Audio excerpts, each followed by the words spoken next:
wants to talk forever. Okay, so I had questions about the club, and then I have personal questions later that we don't necessarily have to get to, as far as your like personal beekeeping. So, wait, I'm gonna ask you a question. Who started the club and when? And I guess you'll probably wind up answering other things too. I think it's about 1990. I saw in the Northwest Arkansas Times, the newspaper, that the people interested in beekeeping should show up here at this Washington County Extension Office. And I showed up, David Sheik showed up, a guy named Horace Bryant, who's no longer with us, and a couple whose name I can't remember. Alan. His name was Alan. Alan. His last name was Alan. I don't know. Last name. And his wife, and because she's the only female there that day, we made her president. And then following that, we would gather on a regular basis and learn some beekeeping. And Ed Levi, Ed, hold your hand up, is a former state bee inspector for the state. And came and gave classes, and he gave 3 consecutive Monday classes, and we had our attendance at those classes were just like it was last week. We were going up to 200 people or so. I have the mailing list right now that I send out set to 770 something people to get notified of our meetings and our activities. Okay, so we're looking at 1990 classes. Where were the 200 plus classes? Like not in here. They're down at the Equine Center. Oh yeah, Pauline Whitaker. That's okay. That's where we used to have them. So okay. So why did you start the club? I mean, there were classes obviously. Ed was offering classes, but why did you start the club?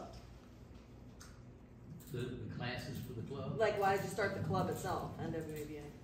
Well, we wanted to let people know about beekeeping and how to do it, and so we started classes and even went to the fair, the Washington County Fair, and took bees there and talked to people and to get members. And so we just kept doing that until we got a bunch.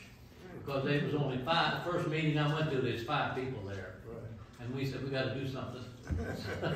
So we did. You're going to get more people. Yeah. So aside from going to the Washington County Fair, which we don't go to anymore now, right? I don't think we've been going. No, not the fair. We went to Benton County Fair. Benton County Fair, okay. And then you get the word out through like Farm Friends. Those are usually more for kids, but like still there's lots of adults that go there. And the Firefly Fling at the BGO, at the Botanical Garden of the Ozarks. Yeah, the Botanical Garden. And where else do you grab people from?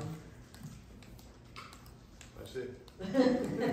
But it's just grown over the years. So you said that you've got 700 people on your mailing list. Right. So my other question was, how has the club grown over the years? But so talk about like just ebbs and flows. Has it always been lots, like 100 people, or has it been up and down, or?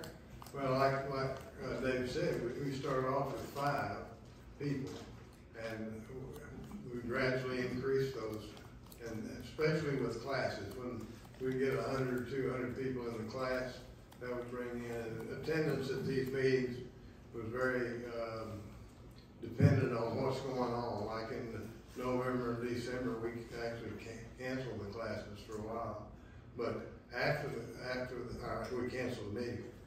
But after the classes, like in March, April, May, June, when bees were doing things, people were anxious to learn. We filled this room pretty full, and I think we'll fill it up after this next class next Monday. Yeah, that's what we were afraid. We were going to have 200 people in this room tonight, which we didn't, which is great. I mean, you know, we could still fit some more people, but yeah. So it's always a lot more people that show up in the beginning of the after classes that are all excited, and then it kind of flows back and our ebbs and stuff like that. So how has the club itself changed, not necessarily in people, but have there been like different years where there have been different kinds of activities that you've liked or want to bring back, or has it just been meetings, sit-down meetings, or have there been other things? Give him, 'cause I don't know the answer.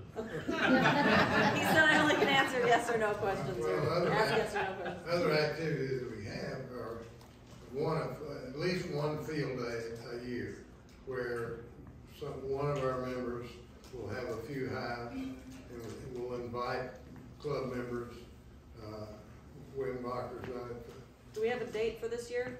Yes, it's in June, June, but the exact date, I don't know, I think but we'll have, Wim is gracious enough to have his apiary available, and he's got a fantastic place with lots of flowers and gardens and bees, and then we'll have 2 or 3 members that will go through hives and actually show you what they see in the hive, and it's a very educational program.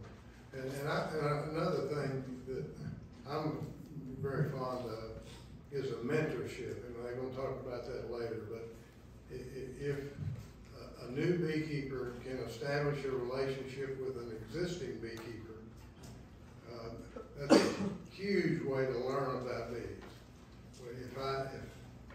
If I'm mentoring somebody, I want that person with me when I go in my hives, and I want to be with that person when we go in their hives. It's an unbelievably good way to learn beekeeping. Yeah, I'll second that. The mentor program, Horace Bryant was my official mentor, and I would call him with, I would just sit in front of my hives and cry and call him and say, why is everybody outside hanging on? They're just bearding. Well, it's okay. So, I've learned so much because it's kind of an emotional kind of hobby to wonder if your bees are still alive. So it's great to have a mentor to calm you down, I think. So, yeah, hopefully we'll have some info about that later. So, what do you see as some of the club's greatest successes? The biggest success I've seen is the classes, giving the classes every year. Okay. Because we get people that's interested in bees, and then when they come here and get to find out a little bit about them, then they really get interested. And then when we get them to get bees, and they get their first honey, they're hung then. We've got them. Just getting that first harvest of honey. Yeah. And I talked to a school teacher at Rogers, and she found out I had an observation hive. She said, I want you to come over to my school and bring that observation hive and tell my little kids about bees. And they was like first graders. And so I did. And they was really interested, and really a good thing to do. And then she went and told some other teachers, and the other teachers went and told some other teachers, and I was going all over the country with that observation hive, talking to kids about bees, and even Jim went with me one time. We went up at that church when they was having some kind of deal on the summer with a bunch of kids, and then I went to some other things, wherever they wanted me to go, I'd go. I went to Bald Knob one year.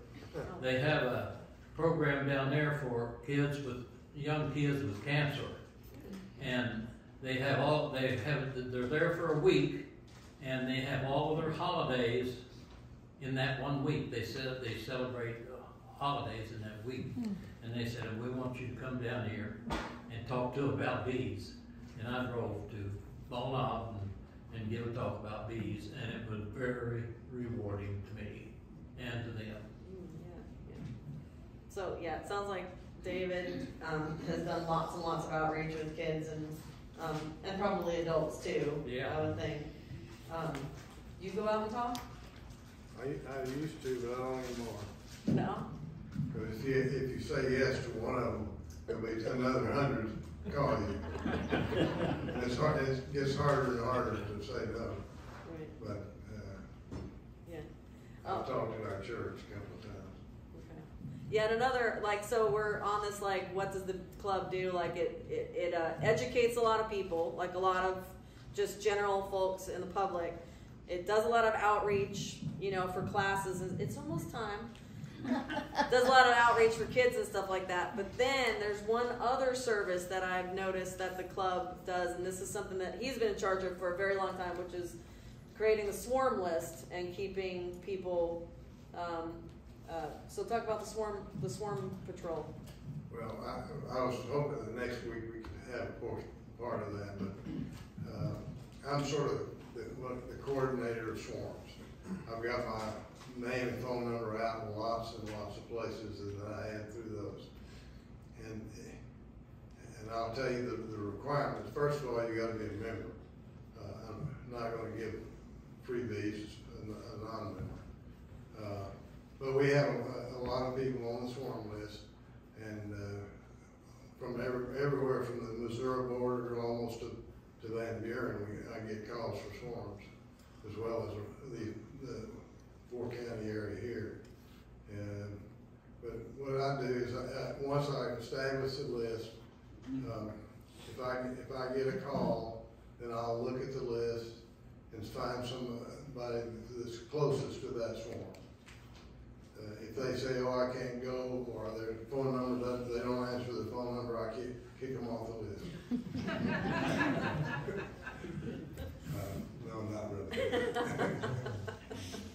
But anyway, the swarms are fascinating creatures.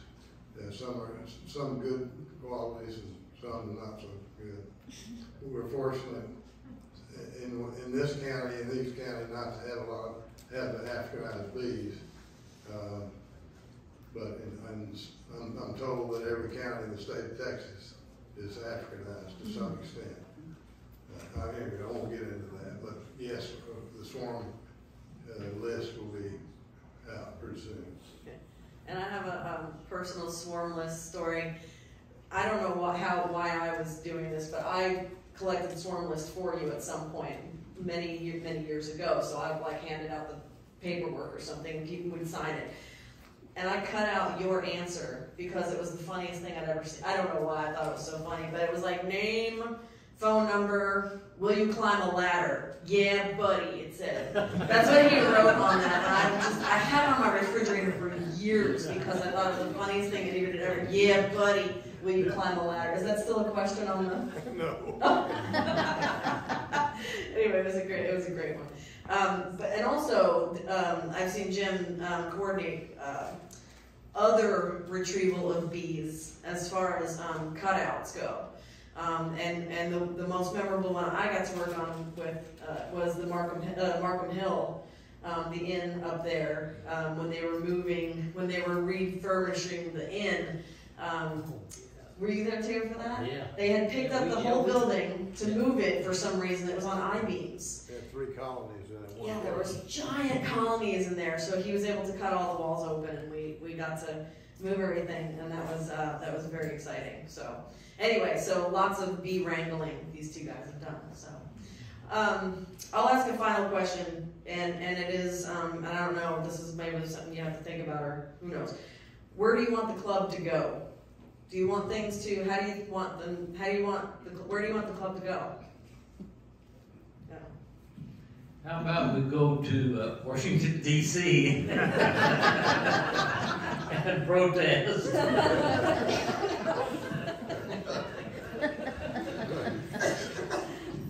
Well, since when we had COVID, things turned kind of bad here. But after Ed Levi come in as president, made himself president, and he got the ball rolling. And now I think we've got a better, stronger group than we've ever had. Cool. And I am really pleased that it's going as good as it is. And let's just keep it doing it. Okay, good. And I've got a little story to tell. When I went to this school, like to show these bees and talk to these kids, like first graders, and then when it was over And I left, the teacher said, now, I want all you kids to write down what you learned about bees. And everybody did, and she mailed them to me, and I got to looking through them, and this one little boy wrote, "Thank you for wasting your time to come and tell us." That's the best one I've